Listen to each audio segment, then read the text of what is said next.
nós vamos abrir a nossa Bíblia em Mateus, no capítulo 15.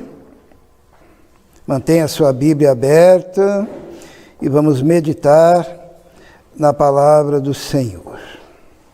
Nós vamos falar sobre a mulher cananeia.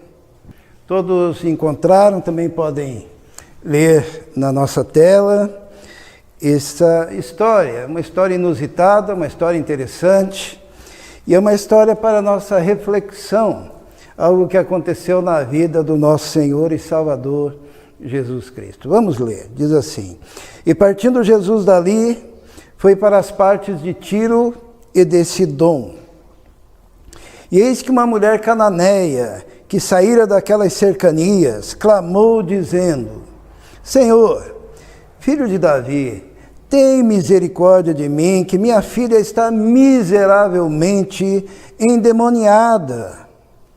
Mas ele não lhe respondeu palavra, e os seus discípulos, chegando ao pé dele, rogaram-lhe, dizendo: Despede-a, que vem gritando atrás de nós.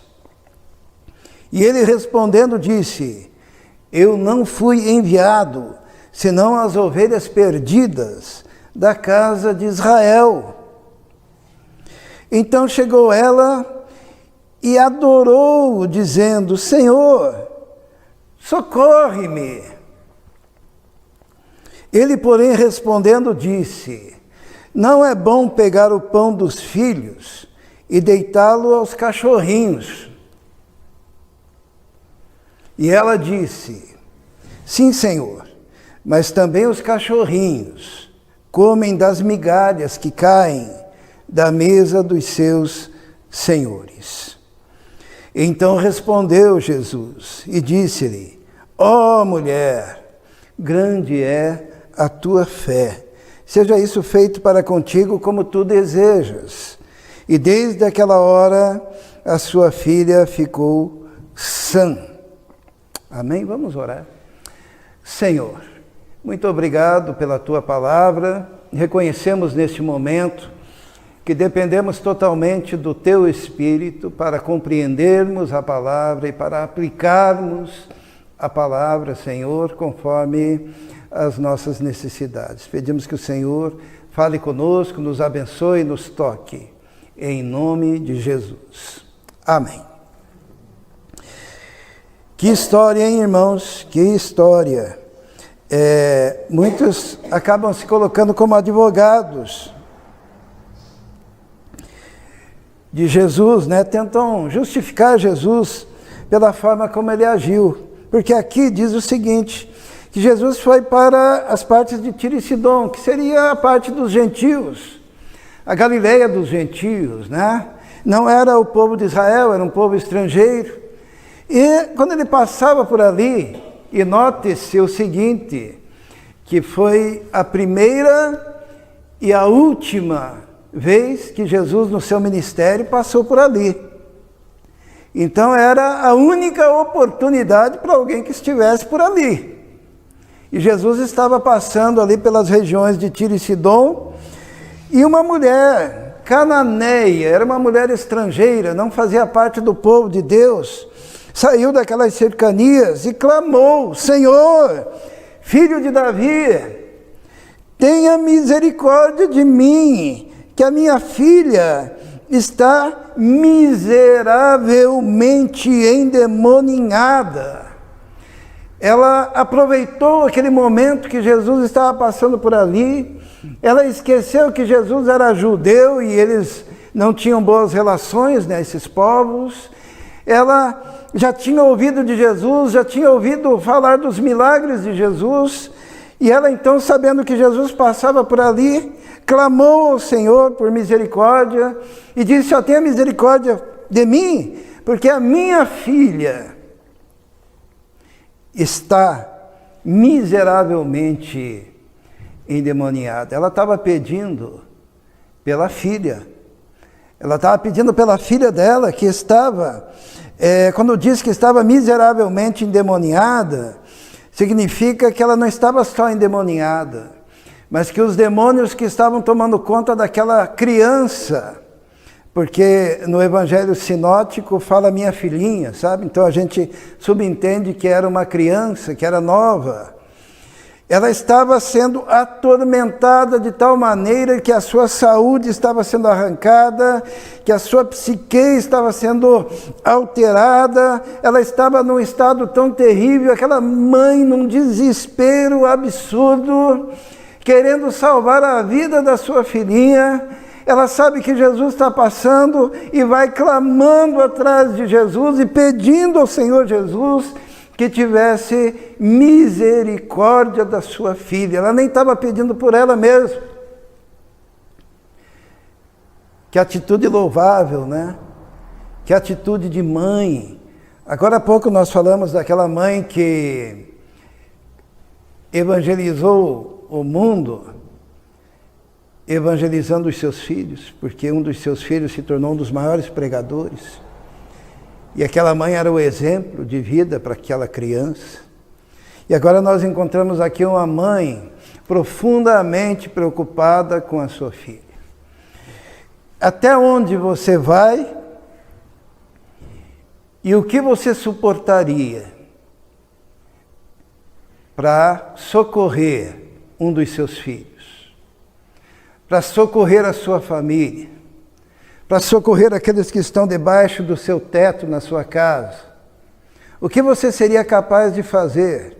A primeira coisa que a gente entende nessa mulher é o discernimento que ela tinha, porque ela percebe que a filha dela não estava só doente, que a filha dela não estava só numa situação resultante das conjunturas sociais, mas a filha dela estava naquela situação espiritualmente. Era uma situação de miserabilidade, porque havia uma ação do mal que estava carcomendo aquela criança por dentro e algo urgente deveria ser feito. Por isso que ela vem e clama ao Senhor Jesus: tenha misericórdia de mim por causa da minha filha. Mas surpreendentemente, Jesus não usava as nossas estratégias, né?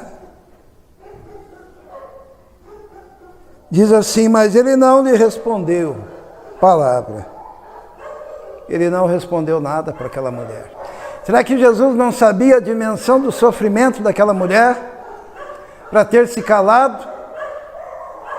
Se nós fôssemos pensar um pouquinho, nós imaginaríamos que o que Jesus deveria ter feito, se fosse pela nossa mente, se fosse pelas nossas estratégias, se fosse pela nossa percepção de mundo, se fosse pela nossa percepção de igreja, Jesus jamais deveria ter se calado. Mas ele se calou.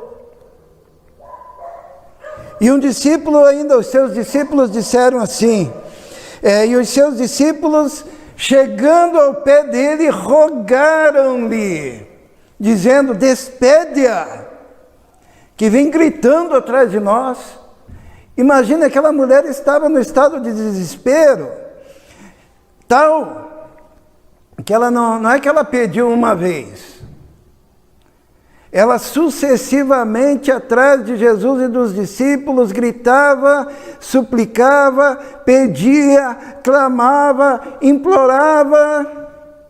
Jesus estava calado, os discípulos estavam falando para Jesus que ele deveria mandar aquela mulher embora, porque aquela mulher estava incomodando, estava fazendo um escândalo.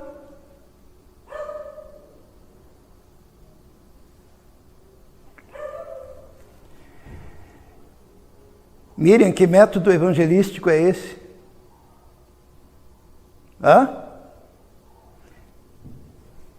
A mulher, todo amor pela filha. Sabe quando Deus se cala? Quando parece que Deus não está respondendo às nossas orações. Quando parece que a igreja, aqui representada pelos discípulos, estão servindo como um obstáculo. Despede-a.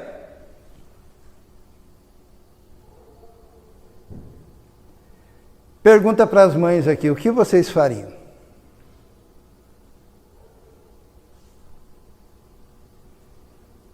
Numa situação dessa. Pergunta para os pais, o que vocês fariam?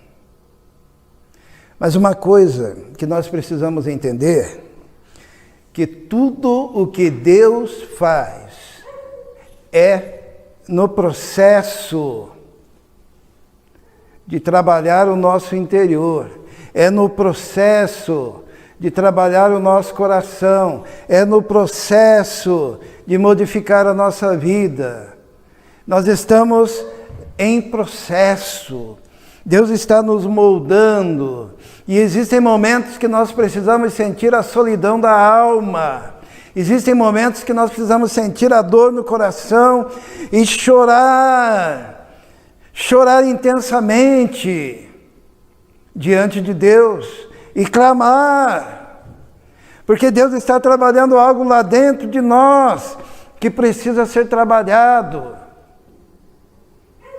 Toda circunstância adversa é a mão de Deus ali, operando, agindo, trabalhando o nosso interior.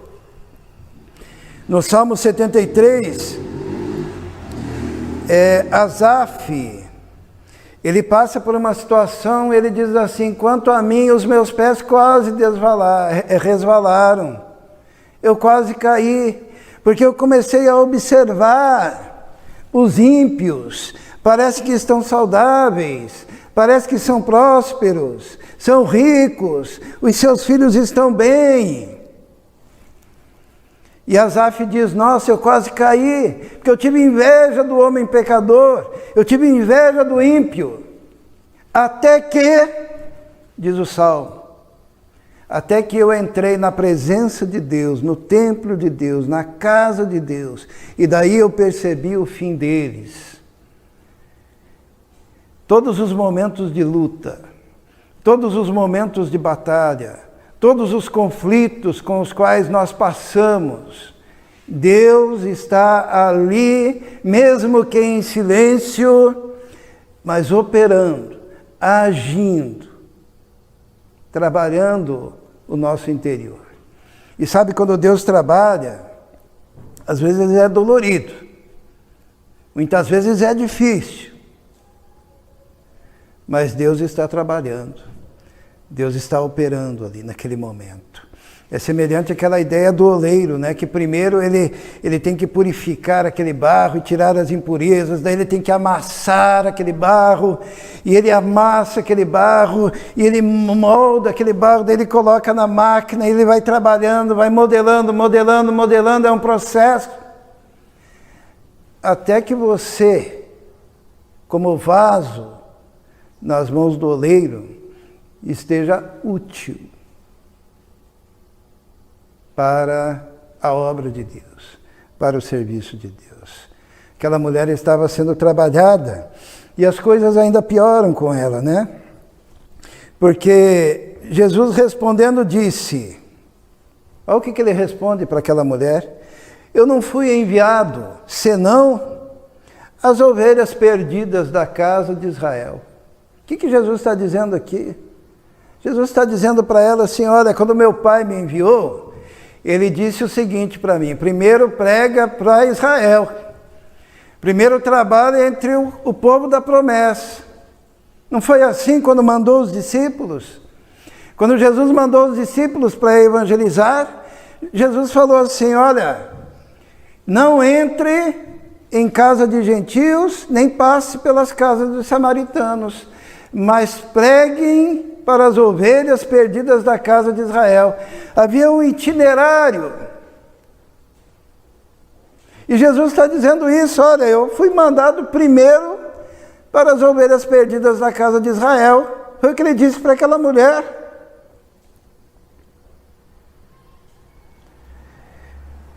Sabe por quê, irmãos? Tem gente que fica tentando defender Jesus, né? Por que Jesus falou isso? Porque existe um princípio básico na Bíblia, e esse princípio é o seguinte: que o obedecer é melhor do que o sacrificar. Os irmãos entendem? Obedecer é melhor do que sacrificar. Ele tinha um itinerário. Ele tinha uma ordem. Lembra na semana passada que eu falei que Jesus em tudo se submeteu ao Pai?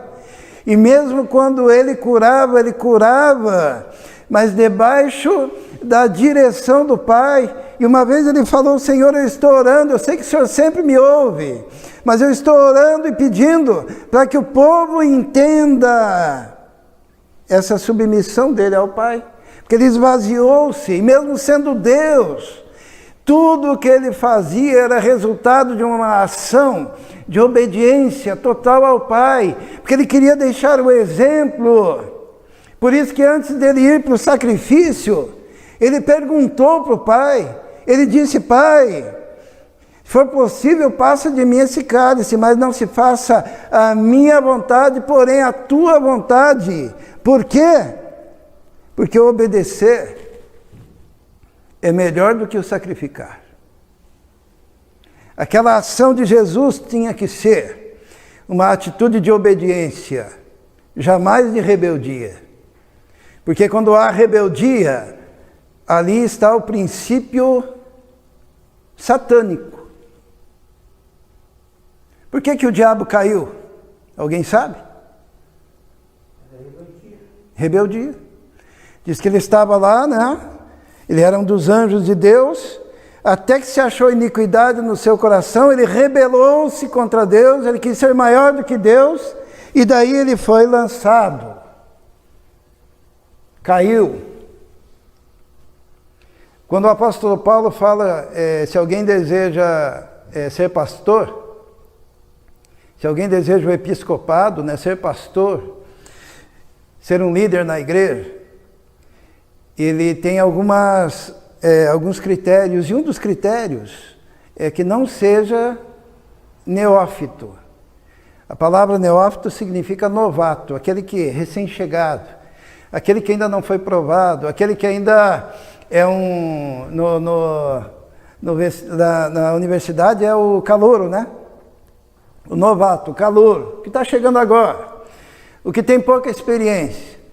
Paulo diz: não neófito, para que não se ensoberbeça e cometa o crime, o mesmo crime que o diabo cometeu, e não caia na condenação, na mesma condenação do diabo. E qual foi a condenação do diabo? Foi a rebeldia.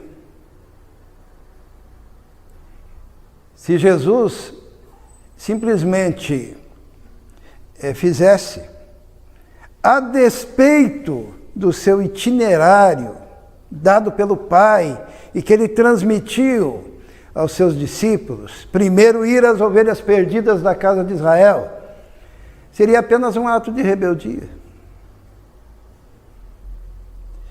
E ele disse: eu não fui enviado senão as ovelhas perdidas da casa de Israel. Pergunto para as irmãs, né? Se estivessem no lugar da mulher samaritana, que vem gritando, Senhor, tem misericórdia de mim, a minha filha está miseravelmente endemoniada, ela vai morrer, ela vai ser destruída. E daí o Senhor se cala, mas daí os discípulos dizem: manda essa mulher embora.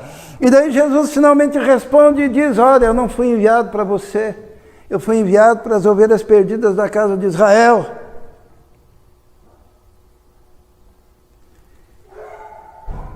O que você faria? Quantos não se voltariam, né? E sairiam dali praguejando, dizendo: olha só, me rejeitou. Mas o que essa mulher fez? Diz a palavra de Deus que então chegou ela e adorou-o, dizendo: Senhor, socorre-me. Ela adorou o Senhor Jesus. Lá no Evangelho de Marcos diz que ela estava aos pés de Jesus, adorando ao Senhor Jesus. Ela adorava Jesus a despeito das circunstâncias. Ela adorava Jesus a despeito da sua aparente rejeição. Ela adorava Jesus apesar de todas as coisas que estavam acontecendo à sua volta.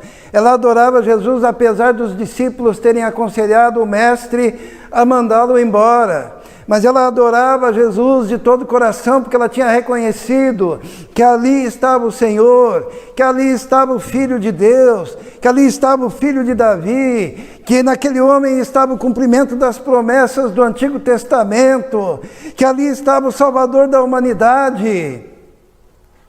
Ela considerou estar com Jesus mais importante do que a sua dignidade.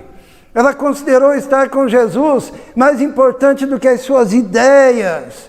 Ela considerou estar ali adorando ao Senhor Jesus mais importante do que tudo. E ela olhou para a sua família, ela olhou para a sua filha e pensou: se há alguém que pode me libertar, é Jesus, o filho de Davi.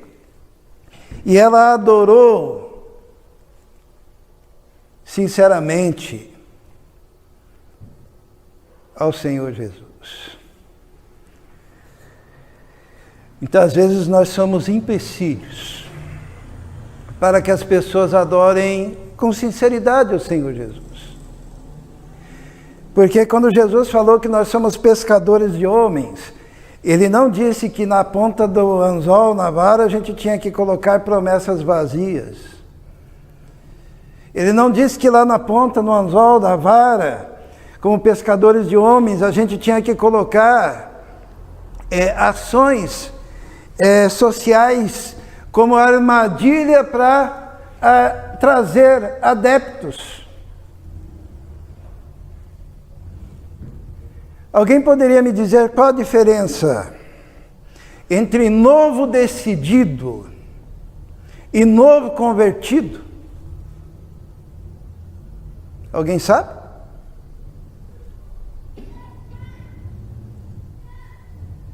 Me ajudem. Qual a diferença entre um novo decidido e um novo convertido? O novo decidido só fala que vai servir, mas não se converte. Ele só toma a decisão, mas não. O novo decidido é aquele que vai na igreja, o pastor fica lá apurrinhando a vida dele, né? E daí ele levanta a mão e vem na frente. É o novo decidido. Ele decidiu que agora vai fazer parte daquela igreja. Só que o novo decidido vai para o inferno do mesmo jeito, o novo decidido volta para casa com seus pecados, o novo decidido ele continua transformando a vida dele e dos outros no inferno. O novo decidido é aquele cara que ele continua a mesma coisa. Agora o novo convertido, como é que ele é?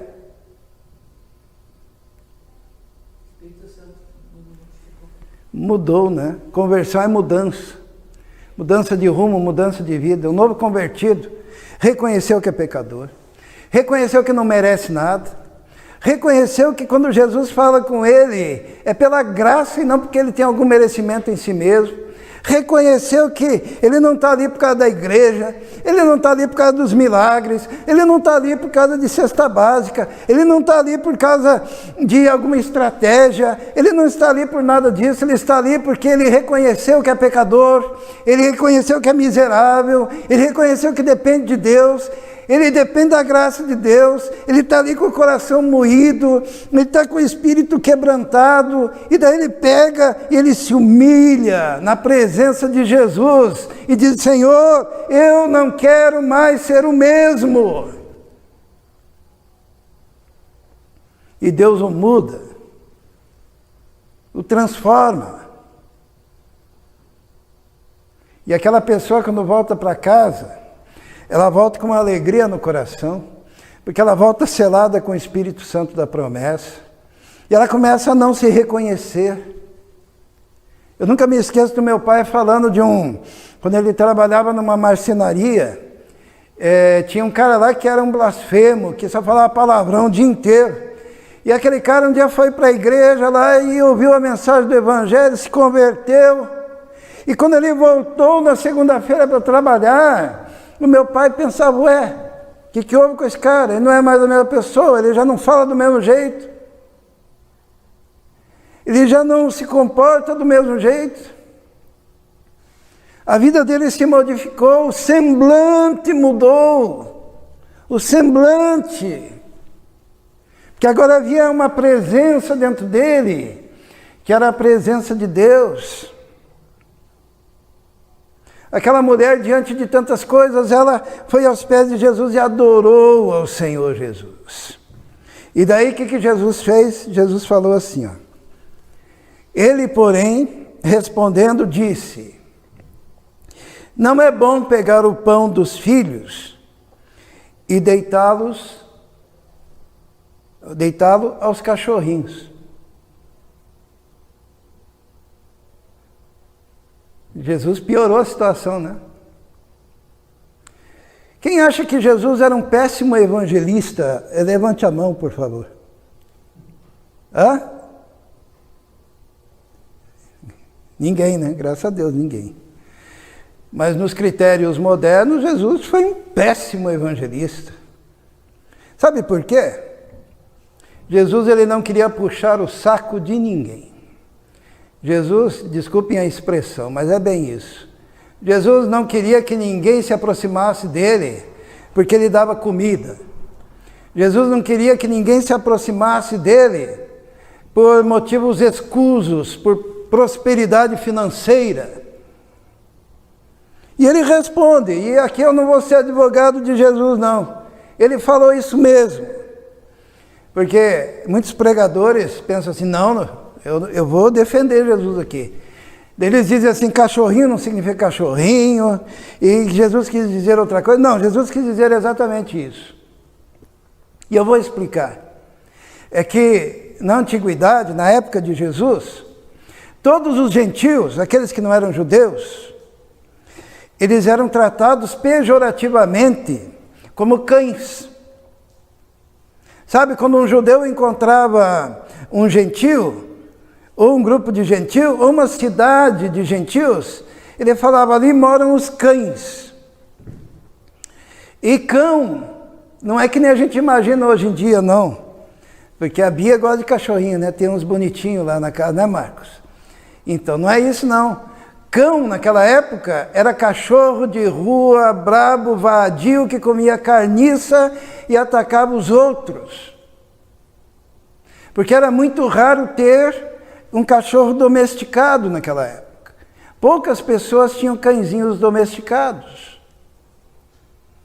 Então, na verdade, eles consideravam quem não era judeu, eram os cães sarmentos, ferozes, que comiam carniça da rua. Isso estava no imaginário de todo aquele povo. E Jesus se utilizou desse dito popular. Só que ele usa outra palavra, ele não usa a palavra cão. Ele usa a palavra cachorrinho. Sabe o que é cachorrinho?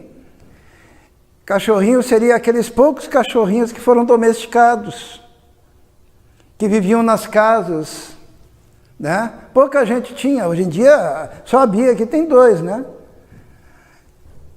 A Miriam tem, né? A Pandora, né? Que é um cachorrinho domesticado, né? Bonitinho e tal. Naquela época de Jesus, poucas pessoas tinham cachorros domesticados. E Jesus, ele usou essa expressão, ele disse assim, não é bom pegar o pão dos filhos, que seriam os israelitas, e dá-los aos cachorrinhos, que seriam aqueles gentios que estavam se aproximando, que seriam semelhantes aos cachorrinhos domesticados. E agora? Ficou melhor ou ficou pior? Hã? Eu quero dizer aos irmãos que Jesus, o grande evangelista Jesus, o autor da mensagem, sendo ele a própria mensagem do Evangelho, ele não aliviava para ninguém. E os cachorrinhos domesticados eram assim.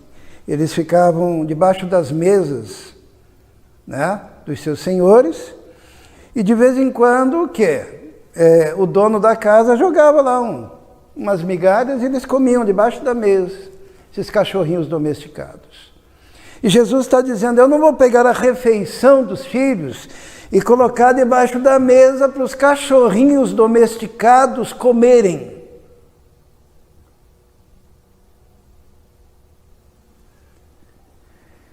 Bia, nessas alturas do campeonato, se fosse a Miriam, você que conhece bem ela, o que ela já tinha falado?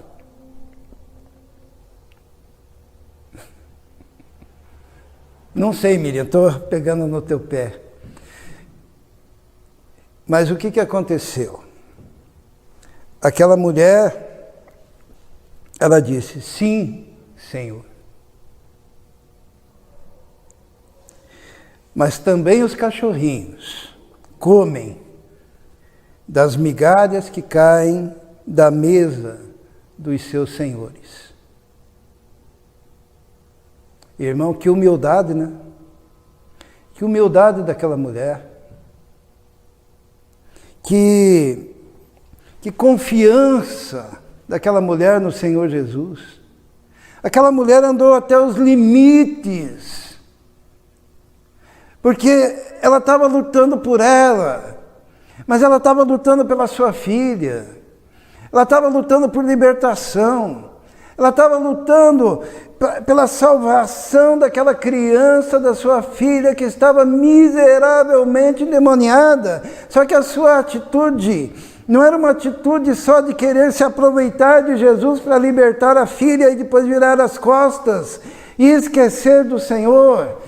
Mas a atitude daquela mulher era de alguém que genuinamente tinha entregado o coração a Jesus, independentemente de qualquer circunstância. E o peso dessa mensagem está nisso.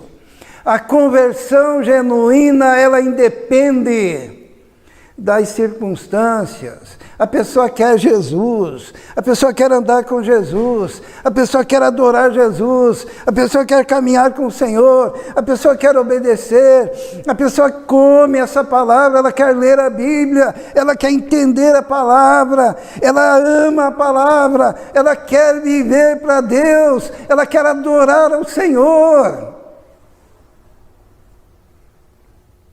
O evangelicalismo moderno é uma piada, é um arremedo, e é por isso que nós temos no Brasil os nossos líderes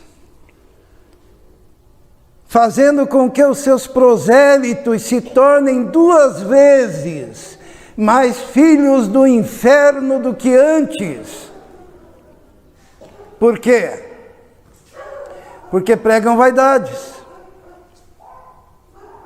Por isso que a maioria dos nossos deputados, senadores evangélicos estão na cadeia. Por isso que muitos pastores líderes na nossa nação estão aceitando as práticas pagãs, como o homossexualismo, como a maçonaria.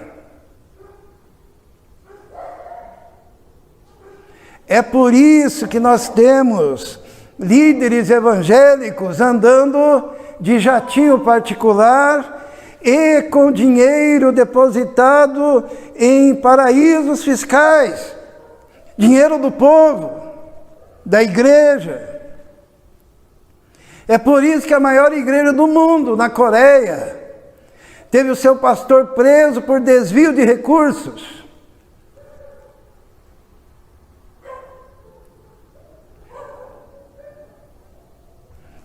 Porque o Evangelho de Jesus, ele exige morte para esta vida e ressurreição para uma nova vida. Essa mulher teve a oportunidade de renunciar a tudo para ficar aos pés de Jesus. E quando Jesus falou assim que não é bom tirar o pão dos filhos e dar aos cachorrinhos, ela disse, mas Senhor, o Senhor está falando é verdade. mas os cachorrinhos também comem. Olha a humildade. Então respondeu Jesus. Olha que coisa maravilhosa. Ó mulher, grande é a tua fé. Eu fico imaginando o sorriso do Senhor até aqui, né? Porque ela passou no teste. Mulher, grande é a tua fé. Seja isso feito contigo, como tu desejas. E desde aquela hora, a sua filha ficou sã. Jesus fez um milagre de longe, ele não precisou entrar na casa daquela mulher. Ele só falou, ó, seja feita conforme o que você deseja, porque grande é a tua fé. Ela teve a oportunidade de manifestar a fé, ela teve a oportunidade de se dobrar, de se humilhar, de reconhecer a grandiosidade. Jesus foi glorificado na vida daquela mulher. Grande é a tua fé.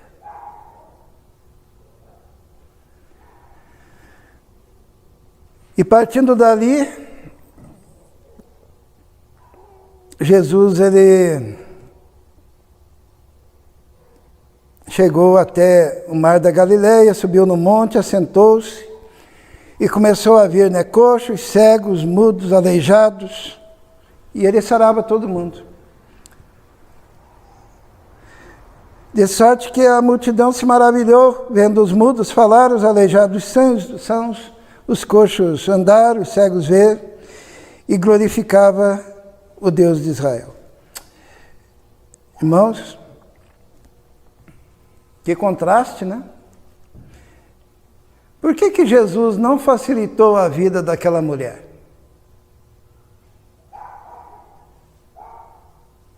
Por que Jesus não facilitou a vida daquela mulher? Logo em seguida ele curou todo mundo.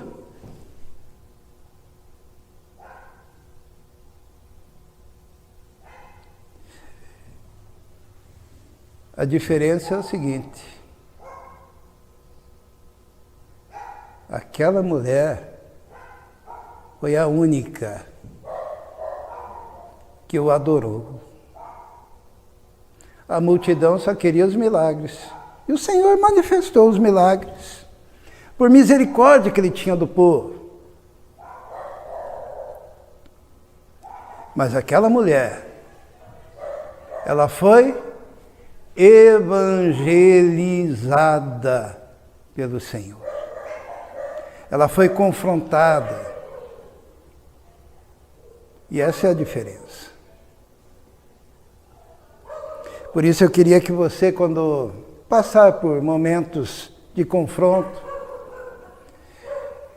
momentos em que parece que o Senhor se calou, que você só fizesse a pergunta,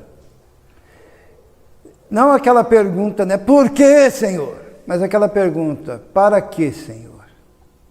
Eu sei que o Senhor tem um plano, eu sei que o Senhor tem um propósito, e eu quero estar dentro desse propósito. E daí você falando isso, o adore, em espírito e em verdade. E você vai ver que mais do que aquilo que você pediu, Ele vai transformar o seu interior. Ele vai transformar o seu coração. Ele vai transformar a sua alma. Ele vai transformar a sua vida, a vida dos seus filhos, da tua família. Mas entregue para Deus.